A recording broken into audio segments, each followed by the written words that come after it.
నమస్కారం అండి. నా పేరు బొరగం శ్రీనివాస్ అండి. AP Tricor chairman. ఈ రోజున గిరిజనుల అభివృద్ధికి కూటమి ప్రభుత్వం కట్టుబడి ఉంది. గిరిజన హక్కులు కాపాడడంలో తెలుగుదేశం ప్రభుత్వం ముందుంది. ఏది ఏమైనప్పటికీ ఈ రోజున గిరిజనులందరూ అభివృద్ధి చెందారంటే ఒక్క తెలుగుదేశం ప్రభుత్వంలోనే జరిగింది అభివృద్ధి. ఆ గిరిజనుల అభివృద్ధి కోసం అన్ని రకాలుగా ఏం చేస్తే వాళ్ళ జీవన స్థితిగతులు బాగుంటాయి ఏదైనా ఆలోచించే వ్యక్తి ఒక్క చంద్రబాబు నాయుడు గారు మాత్రమే. అలాగే ఈ రోజున కూటమి ప్రభుత్వం అన్ని రకాలుగా గిరిజనుల్ని అభివృద్ధి చేయాలని కృతనిశ్చయితం ఉంది. ఈ రోజున 170 యాక్ట్ మీద ఎటువంటి అపోహలు పడవద్దు. గిరిజన సోదరులందరూ మీ అందరూ కూడా అర్థం చేసుకుని తెలుగుదేశం ప్రభుత్వం కూటమి ప్రభుత్వం ఈ రకంగా ముందుకు వెళ్తుంది. ఏంటంటే గిరిజనుల అభివృద్ధి కోసం ఏర్పాటు చేసినటువంటి హక్కులు ఏదైతే ఉన్నాయో అన్ని హక్కుల్ని కాపాడుతుంది. ఖచ్చితంగా జీవో నెంబర్ 3ని కూడా కాపాడి అది మరలా తిరిగి అమలు చేయడానికి సిద్ధంగా ఉంది. మీరు ఎటువంటి అపోహలు నమ్మొద్దు. ఎటువంటి పరిస్థితుల్లో మీరు అధ్యయనం పడవద్దు. మన గిరిజనుల అభివృద్ధి కోసం కట్టుబడి కూటమి ప్రభుత్వం ఉంది.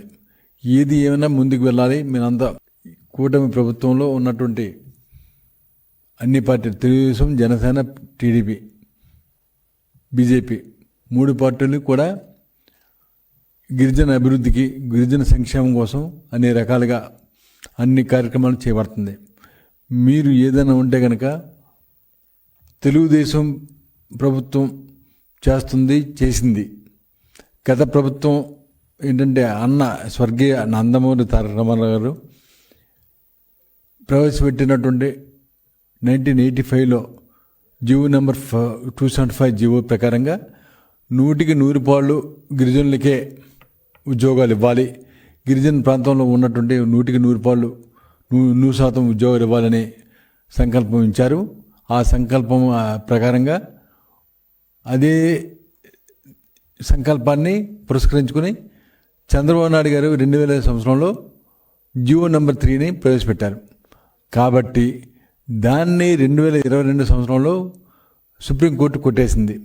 సుప్రీంకోర్టు కొట్టేస్తే కనీసం ఈ వైసీపీ ప్రభుత్వం ఏదైనా ఉందంటే కనుక గత ప్రభుత్వం ఏ రకంగా కౌంటర్ దాఖలు కూడా చేయలేదు.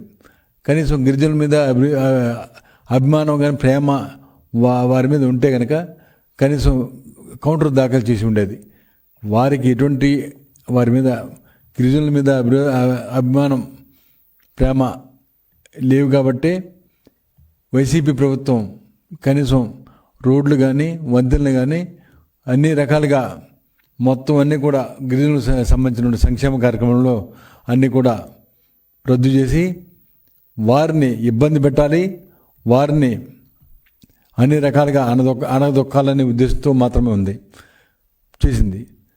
కానీ దానికి భిన్నంగా మా నాయకుడు చంద్రబాబు నాయుడు గారు ఈ రోజున కూటమి ప్రభుత్వం వచ్చిన తర్వాత అన్ని రకాలుగా రోడ్డు మార్గాలు వంతెనలు అన్ని రకాల సౌకర్యాలు ఏర్పాటు చేసి మమ్మల్ని గిరిజనులందరినీ మా అందరినీ కూడా ముందుకు తీసుకెళ్తున్నారు. మా గిరిజన సోదరులందరూ కూడా అవగాహన చేసుకుని అందుబాటులో మనకి ఉన్నటువంటి అన్ని ఏర్పాట్లు చేస్తూ మా అభివృద్ధి